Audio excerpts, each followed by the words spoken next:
Hi friends, మేమైతే మేకల కాడికి అయితే వచ్చాము. టైం వచ్చేసి 3:15 అవుతుంది. ఎండ అయితే ఏం కొడుతుంది, మబ్బులు ఎండ. మేకలు అయితే కోసిన పొలాలను అయితే మేస్తున్నాయి. మా పిల్లలకి వచ్చారు.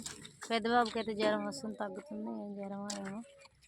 ఇంకా మేము నలుగురం అయితే వచ్చినాం ఫ్రెండ్స్. అయితే పల్లి పట్టు తింటుంది, ఊరించుకుంటా పల్లి పట్టి అంగూర పండ్లు అయితే తింటుంది ఊరించుకుంటా. వాళ్ళు అయితే తిన్నారు. బాయ్ ఫ్రెండ్స్, మరి మేమైతే మేకల గాయడానికి అయితే వచ్చాము. ఏంటిది బాయ్ బాయ్. మా చిన్న బాబుకి అయితే దూపు అవుతుందంట, నీళ్ళు తాగుతుంది. బాయ్ ఫ్రెండ్స్, మరి బాయ్. చాలా చాలా బాయ్ చెప్పు ఫ్రెండ్స్. బాయ్ ఫ్రెండ్స్, మేకలు అయితే గడం వేస్తున్నాయి. ఎండ కొడుతున్నాం, చెట్టు కింద కూస్తున్నాం. బాయ్.